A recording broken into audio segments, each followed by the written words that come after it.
Mr. Offner has worked 40 different jobs before the age of 30. I can't say that I would have been successful having done that. He attended 4 different schools before he was 14. As we say, that's a lot of bubble wrap for a child to go through. And as if that weren't enough, over a 4-year period starting in 2015, just a few years ago, Greg underwent over 12 surgeries that really knocked the wind out of him in his business career and also sidelined him from his burgeoning entertainment role. As a corporate executive, Greg has been on the backstage and has been a witness to the impact of disruption at all levels in organizations of different sizes. And then as an entertainer, Greg has performed for audiences on 3 continents, in 9 countries, and in over 15 states. So we're glad that he's joining us here in North Carolina. So ladies and gentlemen, without further ado, we ask you to get on your feet and give a warm welcome to Mr. Greg Offner.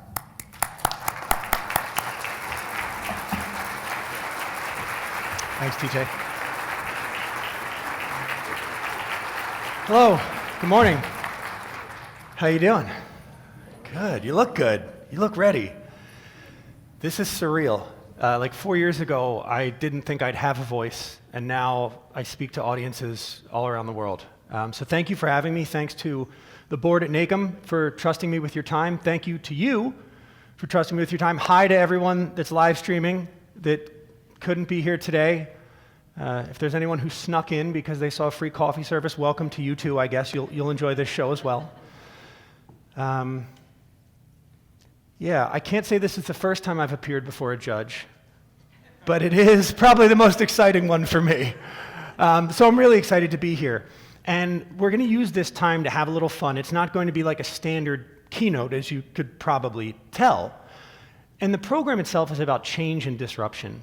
Because as I dug into your associations, I started to try and really learn what it is that you do. I learned that all you do is deal with change and disruption. I mean, you are literally masters of change and managers of disruption. And so what we're going to do today in this program is we're going to briefly explore the difference between positive change and negative change, positive disruption and negative disruption. All right, we're going to talk about that. And you'll leave here understanding that there's good and bad in both of those. We're going to spend a little time talking about how you can be more successful in implementing change or disruption and managing change or disruption. So that's the making or the managing, or what I like to call the process of making and the perspective of managing. And a real quick point about change and disruption, they're kind of like tissue and Kleenex, in a way. So we live in this culture where interruption is actually what we're more used to. Things are always clamoring for our attention, whether it's a commercial or a billboard, the vibration of your cell phone or the ding of your inbox when an email comes in. But interruptions are rarely valuable to us. In fact, we try to minimize them, right? You can silence your phone so it doesn't bother you. You can pay to skip through TV commercials in most cases. And if you're a safe driver, you're probably not looking at those billboards as you're passing by them on the road. But disruption is where the true value lies. So when I say change and disruption, and maybe when you use that in the future, I'd like you to think of them as interchangeable, as tissue and Kleenex. The difference, though, between interruption and disruption is what comes next. So for example, this conference for you, for some of you, it's an interruption. I know not most of you, because I met a lot of you last night and you're very passionate about what you do. In fact, I had a great conversation with one of your members from Ohio, Lori. Are you here, Lori? We're somewhere in the room. She's somewhere. So had an amazing conversation with her and got to learn more and more about your profession. So while for most of you this won't be an interruption, I'd like it to be a disruption. And I want to give you the tools to make that possible. And so that's what we're going to talk about in this program. That having been said, I am not a keynote speaker. I know. I'm a dueling piano player. I generally show up for my performances with about 5 minutes of material for a 5-hour show. Because how many people here have ever been to a dueling piano bar? Raise your hands or make some noise. Wow, all right, my kind of crowd, I like it. So as you know, at a dueling piano bar, it's one of the only live music situations where you're actually encouraged to make requests. If you don't believe me, go to a club next Friday and ask the DJ to play a special song. It's not going to happen. Go to a concert and try to make a request.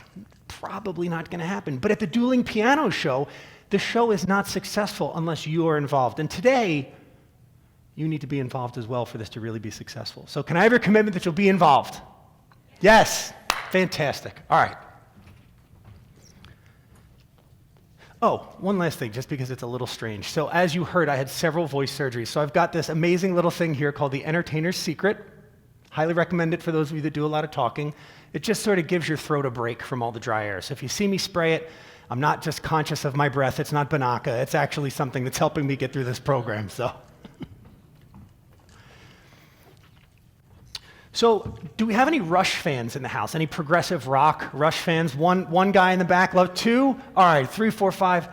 So you know that recently, one of the great drummers of our time, Neil Peart, passed away. And I started out as a piano player, but then got teased mercilessly from 4th to 6th grade, and I went home crying to my mom, and I said, I'm done, no more, no piano, I want to be a drummer. And she let me. And I fell in love with Rush, and I decided to re-listen to some of their album. And there's a song named Tom Sawyer. Have any of you heard this song, Tom Sawyer? A few people. So there's a lyric in there which says, he knows that no change is permanent, but change is. No change is permanent, but change is. And so when you see that this is called dueling with disruption, I'd like you to keep that in mind, because much like the dueling at the piano bar is occurring, there's this sort of play on words that happens when we think about change. When we think about change, the initial reaction is what? Say that out loud. Ah, right? Does anybody else have a different reaction to change? No, everybody goes with that one. Okay, remember, you've got to play along and participate here. I don't ask a lot of rhetorical questions. So yeah, we all sort of fear change because it disrupts this status quo that we're desperately trying to hang on to. Life is pushing us in all these different directions, and most of us, I mean, I can speak for myself when I say, I'm about 1 or 2 changes in life from kind of losing it, generally. We have things so precariously balanced between bills and our family time and time with friends and our work obligations that 1 or 2 unexpected twists can really throw us out of whack. So the initial part of dueling, when we think about disruption, is this fight against it. But it's sort of a futile endeavor. You know, if you think about fighting change, it really never works out. I saw a saying the other day that you might enjoy, and that's, if you can't change the people around you, you can change the people around you. I'm saying, if you can't change the people around you, you can change the people around you. So fighting against change, trying to stop it from happening, is about as silly as trying to keep a wave on the sand. We're just not going to be able to do it. So instead, we can approach change and we can embrace it, looking at what's in it for us. And that's where that second part, the play on words of the dueling, the duel, comes in. That process of making it and the perspective of dealing with it. So I'm going to start off with a song, if that's okay. Is that okay? Yeah? All right. Now, we've got a rule at the piano bar that when a song starts, you have to clap along, right? So we'll go like this. Clap, clap. Come on. Clap, clap.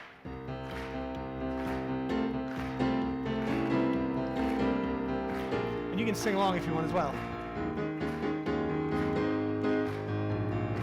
Got a call from an old friend, we used to be real close. Said he couldn't go on the American way. Closed the shop, sold the house, bought a ticket to the West Coast. They're walking in like, what's happening? Now he gives them a stand-up routine in LA.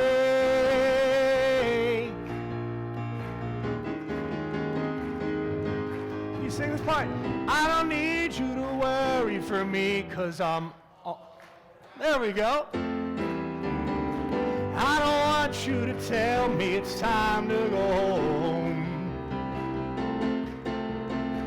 I don't care what you say anymore. This is. Go ahead with your own life and leave me alone. Give yourselves a big hand. That was fantastic. So, how many of us sometimes feel when we're told that a change is going to happen, we're like, oh, leave me alone. This is my life. Please stop messing with it. I know I felt that way. I felt that way a lot. And I created, as a result of some of the changes that were going on in my life, this disruption live concept. Now, admittedly, I stole it from Xfinity Live, which is this like entertainment center in Philadelphia. My Pennsylvania guy right there.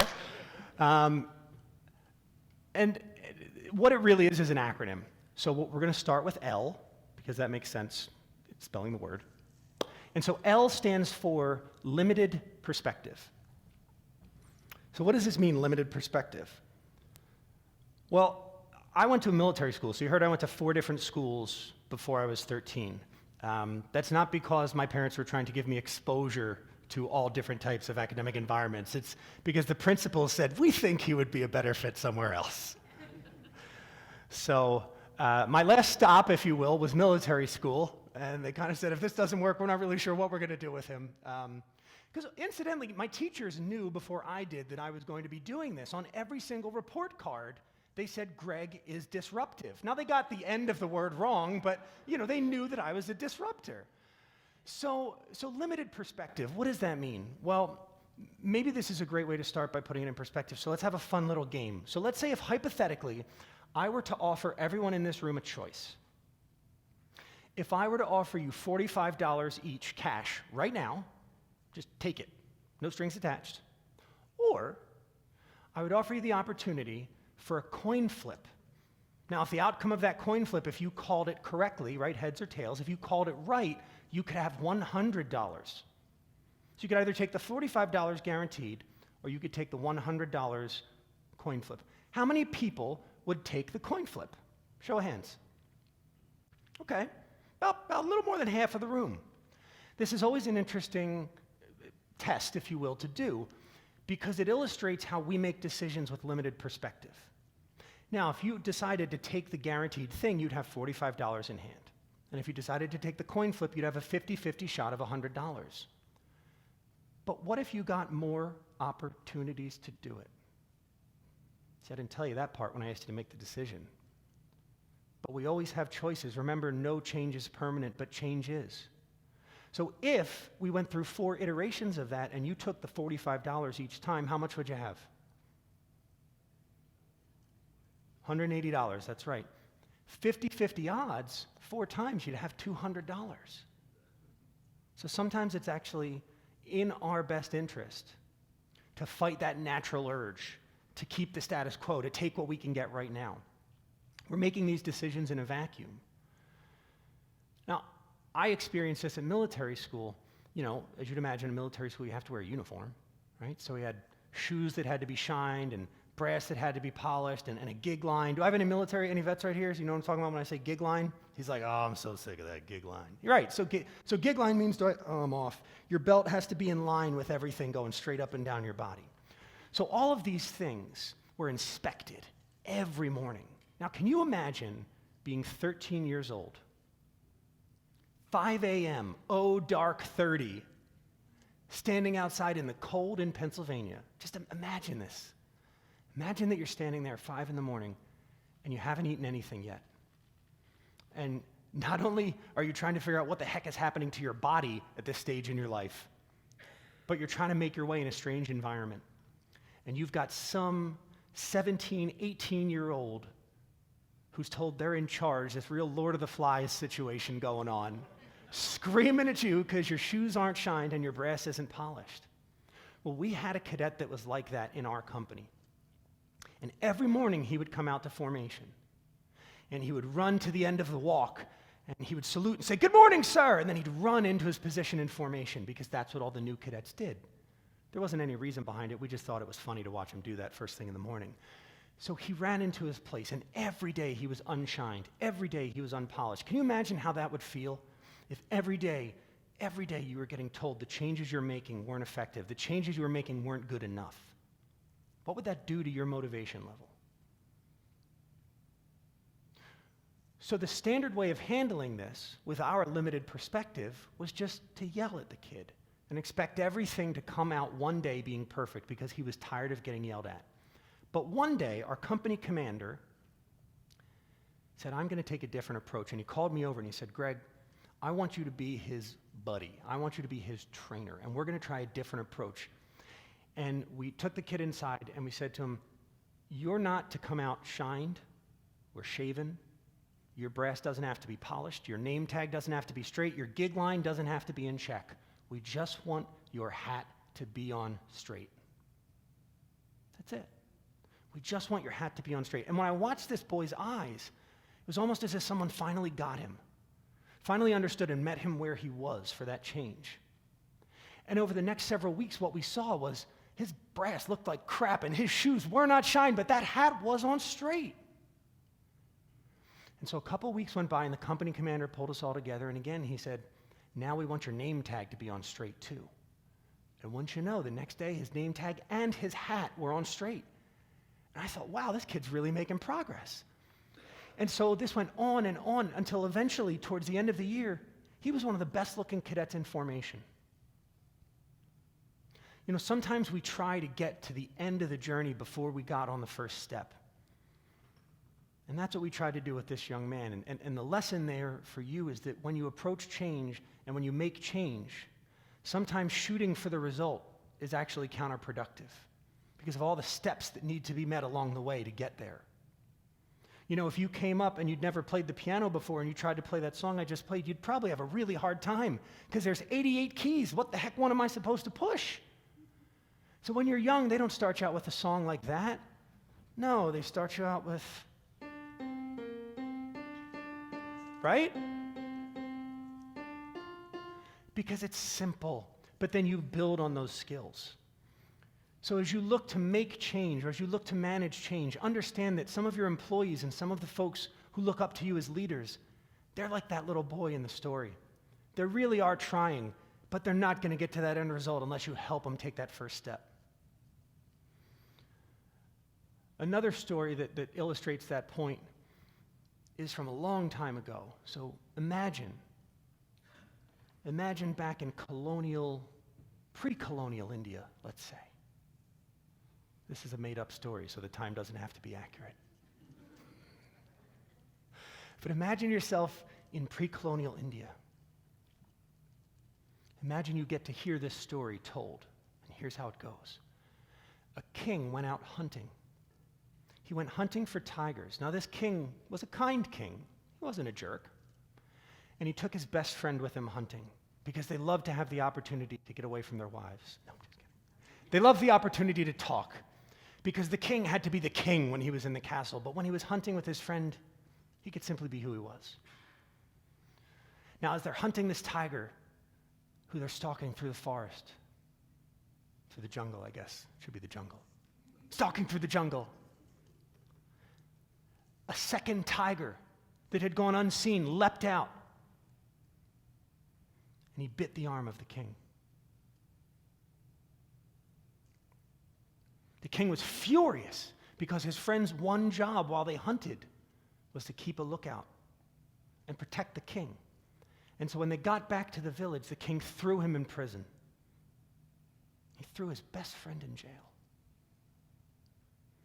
The king went out hunting several weeks later after his arm started healing. And as he was out hunting, he was approached by a band of rebels.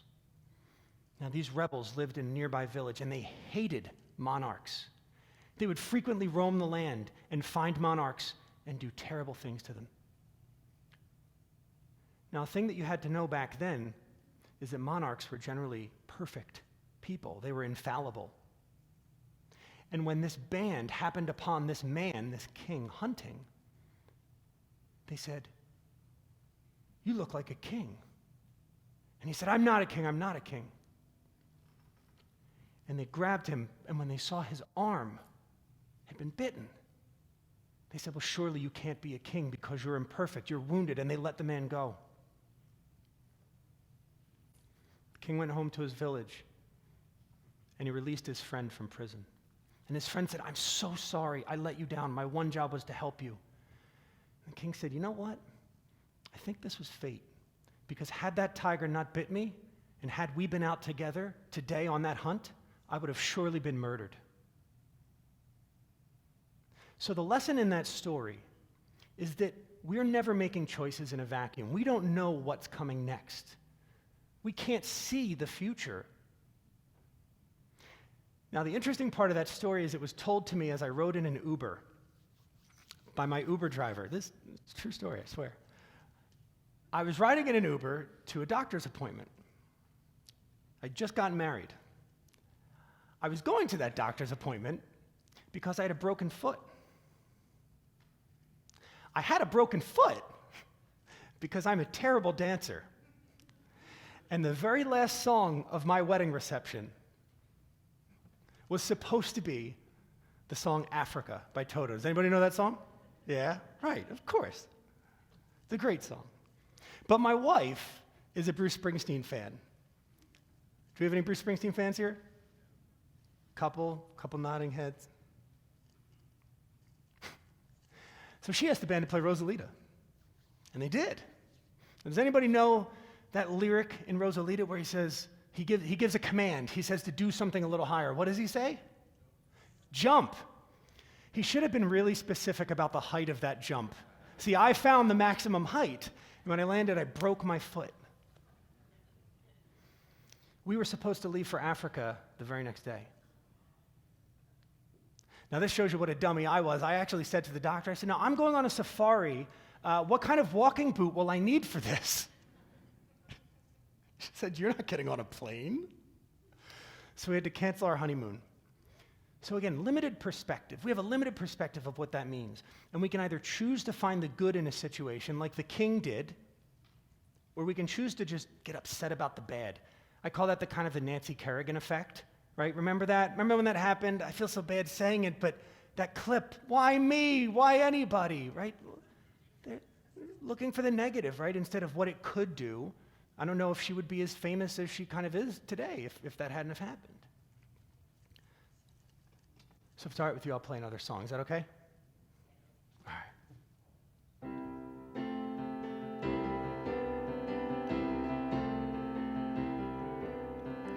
Spread out now, Rosie, doctor, come cut loose from mama's reins. You know, playing blind man's bluff is a little baby's game. Pick up little dynamite, and I'm gonna pick up a little gun. And together we're gonna go out tonight, and we'll make that highway run. You don't have to call me Lieutenant Rosie, and I don't want to be your son. The only lover I'm ever gonna need, a sweet, soft little girl. Ah, Rosie, you're one. Dynamite's in the belfry, baby playing with the bats. Little guns downtown, run a Woolworths, trying out his attitude on the cats. You know Jack the Rabbit and Weak Knees, Willie don't know they're there. Sloppy Sue, Big Bones Billy, they'll be coming up for air. We're gonna play some pool, skip some school, act real cool, stay out all night, it's gonna feel alright.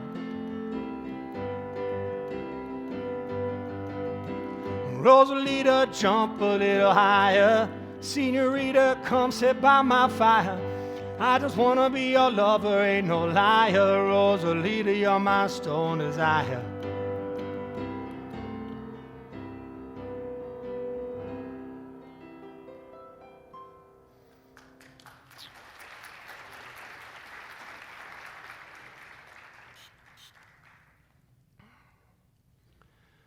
So I broke my leg. My wife got a call Monday, and the person on the other end of the line seemed really surprised that she picked up the phone. Now, you have to know this about our wedding as well, that my wife was a wedding band singer. So at one point, she got up and sang a song for me. Now, what song would you sing if you were a singer and you were at your wedding? What would you sing to your significant other? Shout it out. Jay Giles Band?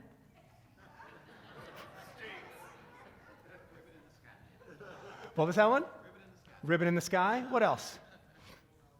Sweet Home Alabama? There we go. Yeah. Yeah, she sang Welcome to the Jungle.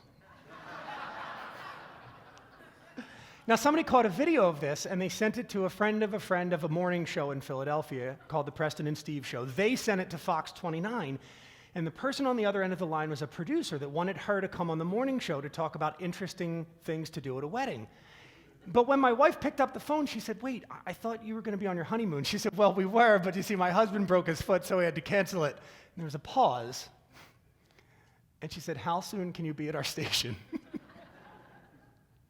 So the very next day, we were on Fox News. And that gave us the idea to have what we called our funny moon.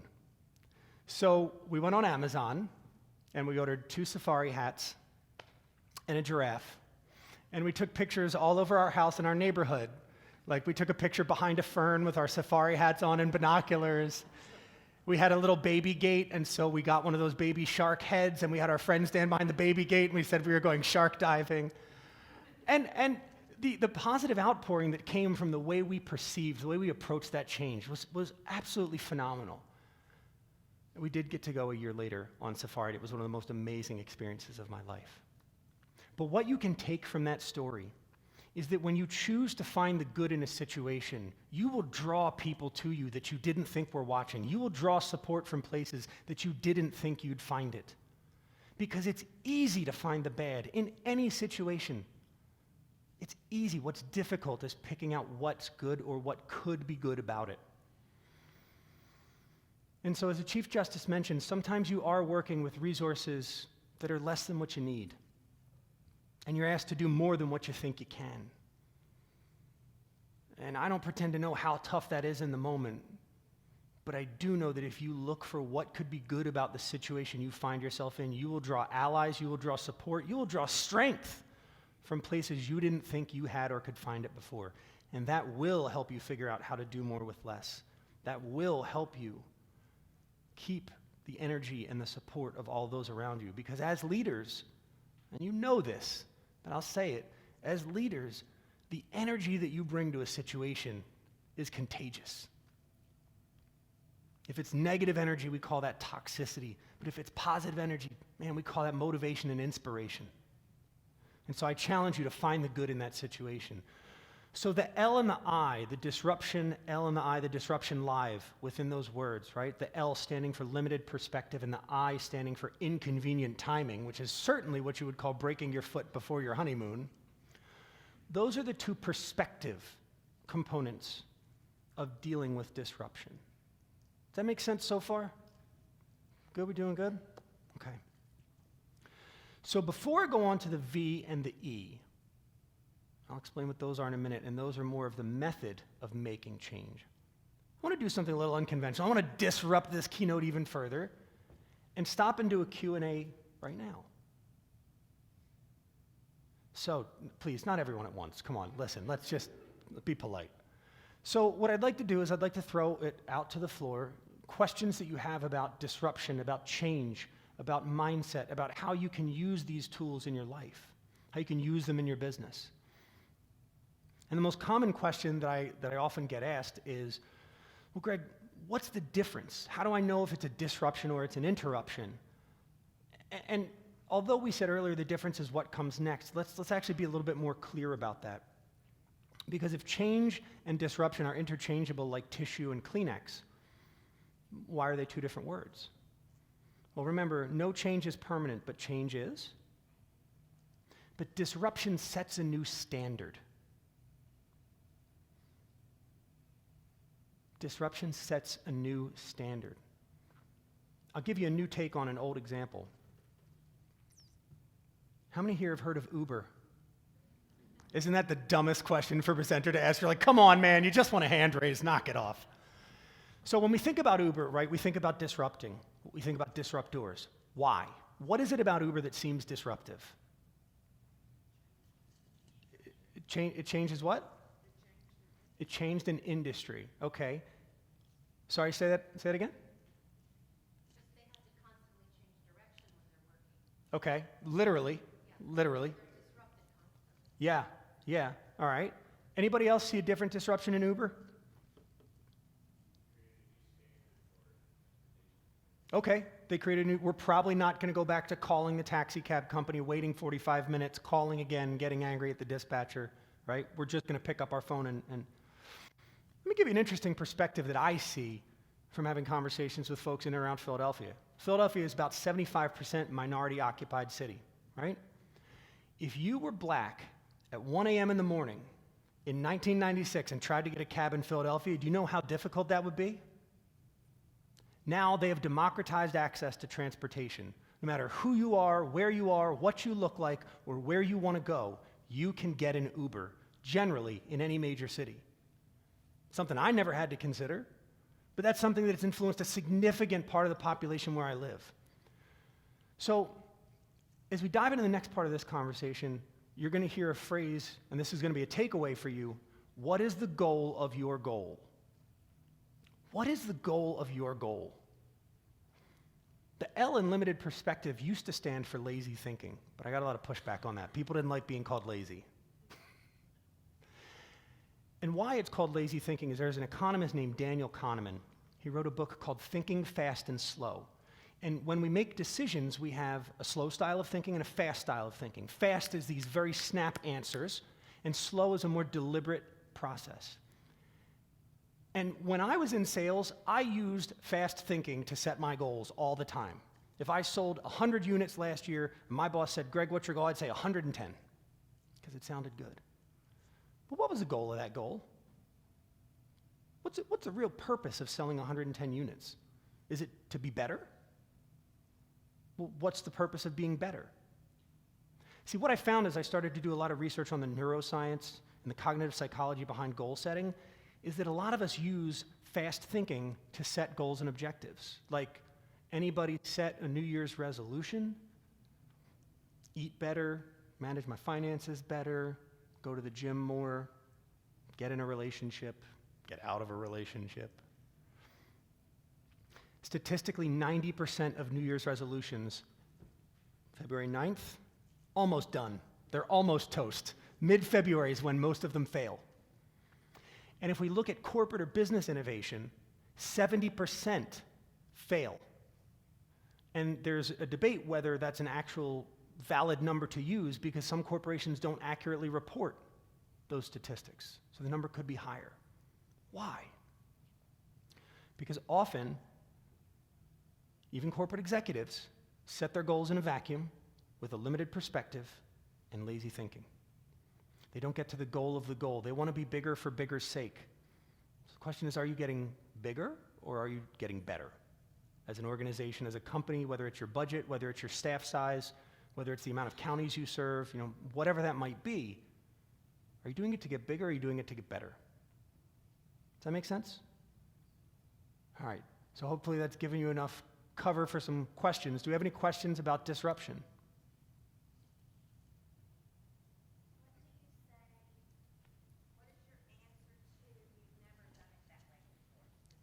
So the question is, what's your answer to the way, or what's your answer to the statement that someone might make, we've never done it that way before? Thank you for the question, D. How do you respond to someone was actually what you said, right? How do you respond to someone that says we've never done it that way before? If you can't change the people around you, you can change the people around you.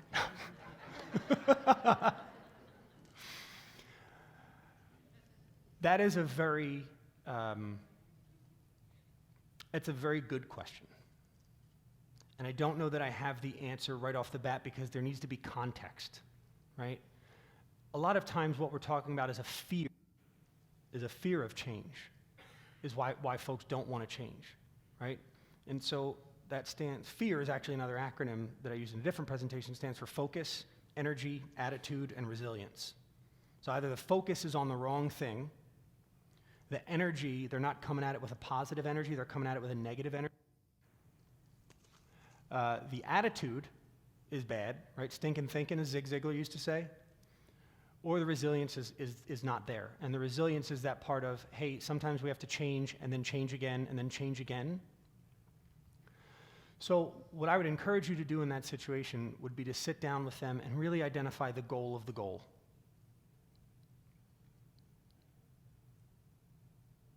Because people said that about fax machines, they said that about cordless phones, they said that about cutting the cord for cable TV. It's really sort of a non-answer to you when you're looking to make a change. Well, we never done it that way before. Okay. What if we did? And when you start to get at what the fear is there, then you can start to have a productive conversation, because that right there is sort of like a talk to the hand kind of answer, right? That's a great question, Dee. Thank you for asking it. Did that help? What other questions might we have about disruption or change or requests for a song? Yes, ma'am. Excuse me. So the question is it sometimes healthy just to introduce disruption? And your name's Dorothy? Thank you for that question. Oh, it's not. Oh. Did I just tell them? All right. So the question is it sometimes healthy just to introduce it? Tell me a little bit more about what you're asking. To the question that the young lady said about we always do it this way. Mm-hmm. Sometimes should you just introduce strategically disruption in order to upset the apple cart a little bit, to get people prepared or ready for change? Yeah. So there's a colleague of mine, his name is Simon Bailey, who's another phenomenal speaker.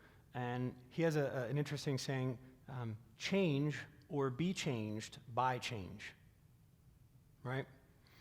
If you go back in, 500 BC, there was a philosopher that said, no man walks through the same river twice.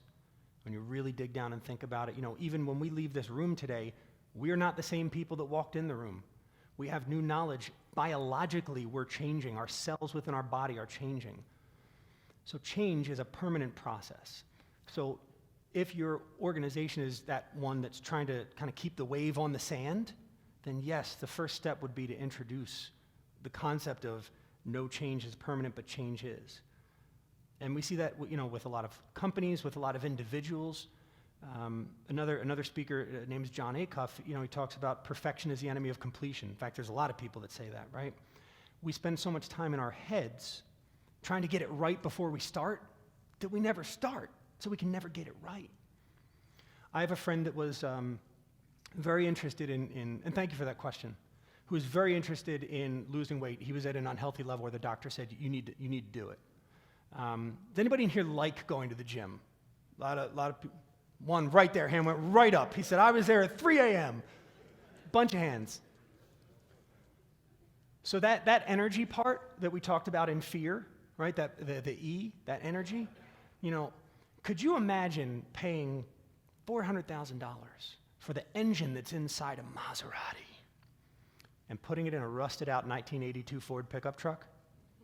That'd be stupid. That wouldn't make any sense. But a lot of us treat our bodies like a rusted-out 1982 Ford pickup truck. And we've got a $1 billion computer up here. So my friend needed to do something, right, about this pickup truck that he was dealing with. Now, like a lot of people who don't like to go to the gym, when I said, well, John, how are you going to approach this? He said, well, I think the first thing I need to do is clear out all of the junk food in the house, because I tend to eat that whenever I get stressed out. I said, all right. And then what are you going to do? He said, well, I think I'm going to start going and buying healthier things at the store. I want to make better decisions about what I eat. So that sounds great, John. What next? He said, well, I got a membership to LA Fitness, and I'm going to go probably 4 or 5 days a week, because he works for himself, and so he can make his own schedule. I said, well, that's great, John. I can't wait to hear how you do. Now, what do you think happened 3 weeks later?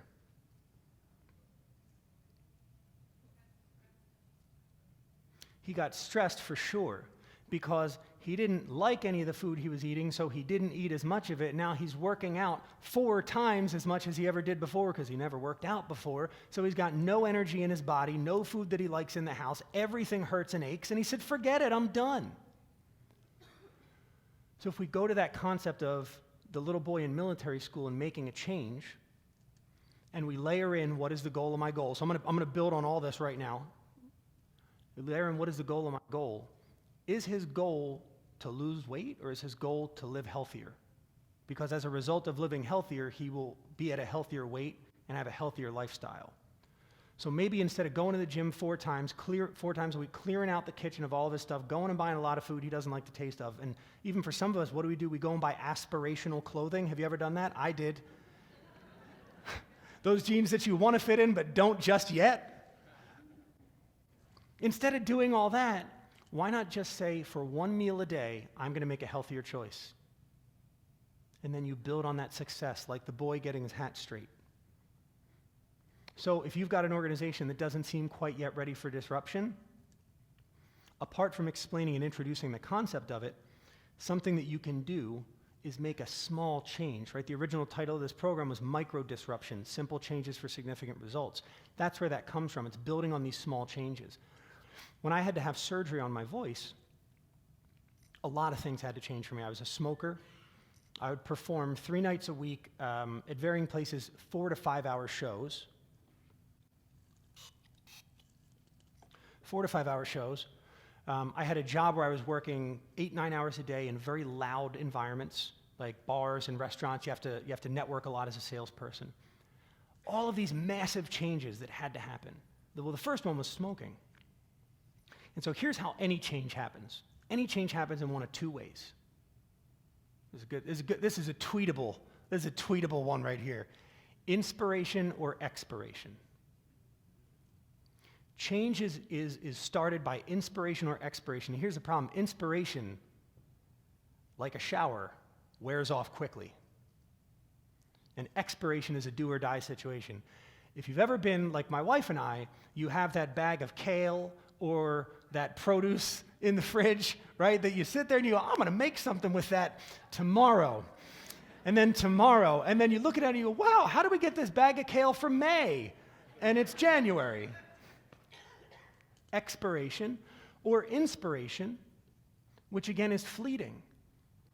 And inspiration often wears off when we try to use it as a catalyst for change. Why? Why do you think? Why would it wear off? Please don't yell all at once. I can't hear you. Because you don't have to do it, sure. When you don't get a result, the sheen wears off of the idea, and it's just like, well, we're going back to the old thing. Yeah. The sheen, that's such a good word. A lot of the work I do with younger kids, I love to ask this question. I won't do it here because it's sort of, adults get really annoyed when I ask it. And the question is, who wants to be a millionaire? Who thinks that'd be a good goal? Right? Adults look at me, they're like, everyone's stupid. Everybody wants to be a millionaire. And a lot of the kids raise their hand. And I say, why? And they look at me like I'm stupid. And the answers are really interesting. Most of the answers that I get have something to do with freedom. It's a perception of freedom. That being a millionaire will give me freedom. And so going back to what's the goal of my goal, I say, if you could become or feel like you were more free than you are right now without having to be a millionaire, would you be interested in the answer? It gets real quiet like it did just now, and they all sort of lean in. Because the goals that they're going to run into as they try to become a millionaire, the obstacles, the sacrifices that they'll have to make, if you don't really want to be a millionaire, the sheen is going to wear off of that goal really, really quickly. But if you analyze the goal of your goal and you say, I want to be more free, and if there's something called an autotelic goal. I'm going to geek out with you psychologically for a moment, some psychology nerd terms. So autotelic means you just like it because you just like it. There's no other justification other than you just like it. With the exception of an autotelic goal, if you haven't really identified what you want, those obstacles are going to become a price too high. You're not going to find a way over, around, under, or through. So yeah, the sheen wears off pretty quickly when we don't set goals that are valuable to us. And John's goal really wasn't his goal. It was only after he identified it, what he really wanted. What it turned out was he wanted to be around for his kids when they had kids. That goal pushed him. But I pushed him a step further and I said, why? Why do you want to be around for your kids' kids? I won't get into the answer because it's personal, but I challenge you to do that with not only your personal goals, but your business goals. To the extent that you're able to, ask yourself, what is the goal of this goal? And then take it a step further and push on to what is the goal of that goal. Now, here's what you're going to run into. Let me arm you. Now that I hope I've gotten you a little psyched up about this change. Let me arm you with the two things you're going to run into that are going to kill you dead in your tracks when you try to make change. And the first one is the V in the Disruption Live, and that stands for vulnerability. Vulnerability. Brené Brown's doing a lot of work on vulnerability right now, and if you've not seen any of her videos or read any of her books, I highly recommend you check it out. And if you're an Audible fan, she's got this great Southern drawl that's just a lot of fun to listen to. If we're honest with each other, and I'd like to be, we all lie a lot at work. We do. Just think about the interview process, how disingenuous it is. You have someone sitting in front of you, and you say to them, where do you see yourself in 5 years? What's the right answer? I just want this job right now. I'm thinking about 5 years. Vulnerability not only comes into play in the way we interact with each other at work, but when we set goals, both with ourselves. Because just like the little kid trying to learn the piano, if they start out trying to be Billy Joel, they're going to find out very quickly that they're not. And that requires some vulnerability to look at yourself in the mirror and say, where am I really right now? And what do I need to be? Who do I need to become to get where I want to be? So as you ask your team members to change, maybe as you ask yourself to change, you may find that you don't have the resources that you need, emotionally, financially, whatever they are. But if you ask yourself, what are the goals of these goals, you will identify the resources you need to get. I had no resources to be up on this stage. None. I was a dueling piano player, for God's sake, guys. I'm your keynote speaker right now, and I was a dueling piano player. I entertained drunk people on Friday and Saturday nights. And now I'm having a conversation with some of the most amazing people that I've had the pleasure to meet and get to know over the last several months. I had to find people that could help me not only find the resources within me, but find the resources outside of me. So we go back to inspiration and expiration. What's going to create that change? If you need more inspiration, change your inputs. Change what you're reading, change what you're watching, change what you're listening to. And if you are near the point of expiration, you may want to consider changing your expectation. That's vulnerability. Acknowledging that I may need to do something different or look for something different to get where I want to go. Because you're not making this change in a vacuum. You will make another change and another change and another change and another change, and the only time you stop changing is when you die. And even then, some people talk to me after the show. They're like, well, your fingernails keep growing and your hair keeps growing. I had hair, by the way, when I got married, so 2 years. See, things change all the time. Things are changing. And the last part of that is E. The everybody else. This is the part that got me big time. Because when I look back at my life, I graduated from college, I got fired from my job as a personal trainer at a gym.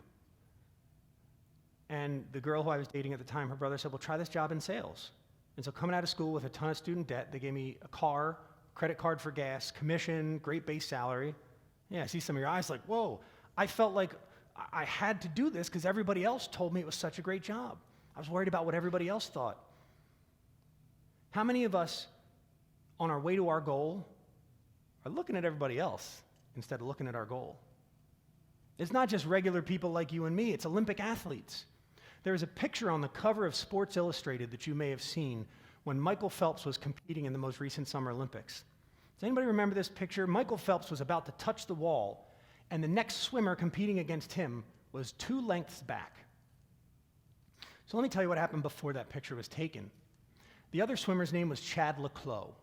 I don't remember what country he swam for, but I do remember what he did before the race.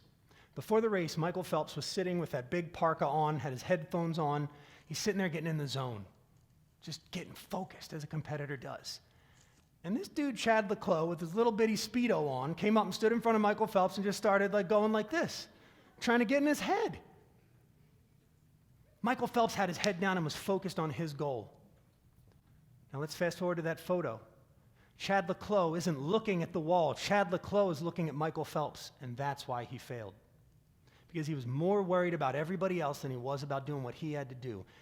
Stop trying to be the best and start trying to be your best.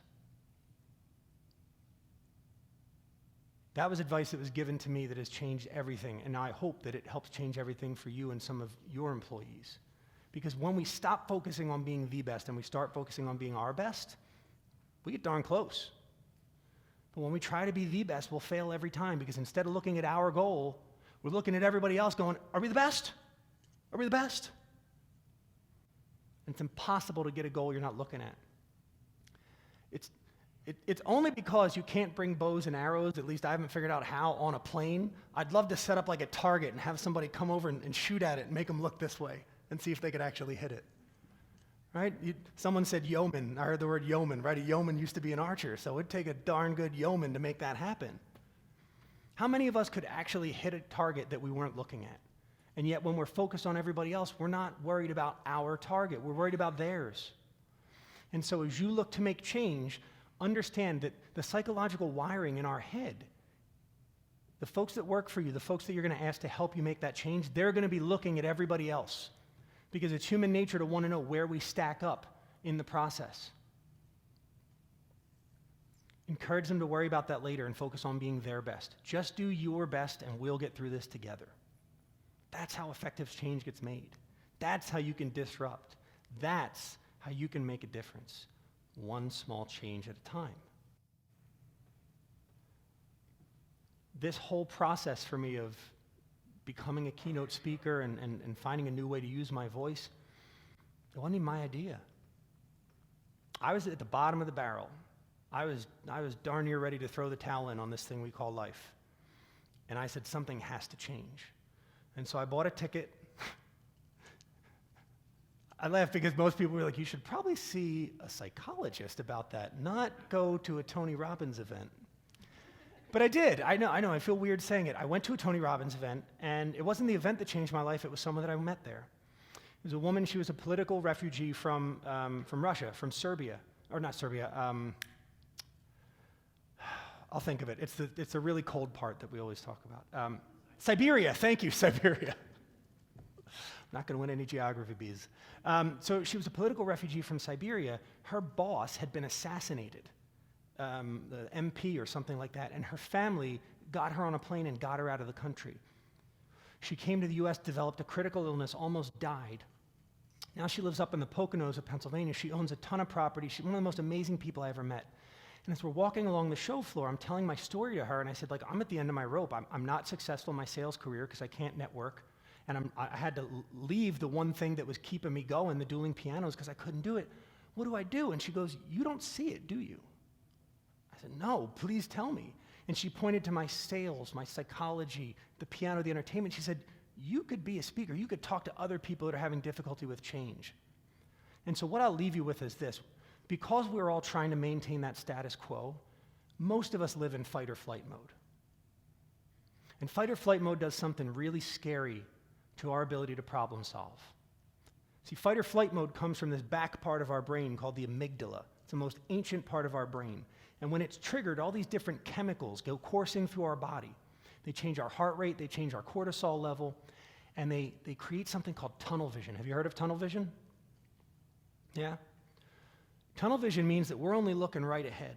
And what she told me, she said, Greg, you're only looking right ahead, and the solutions to your problems are all out here. And so even though it feels like we're under-resourced, even though sometimes it feels like we're asked to do more than we're capable of, know that the solutions to your problems are right out here. If you use that disruption live framework that we talked about, understand that we've got a limited perspective when we're making choices. Understand that it's often inconvenient timing when we're asked to make or deal with a change. Understand that making that change is going to require vulnerability.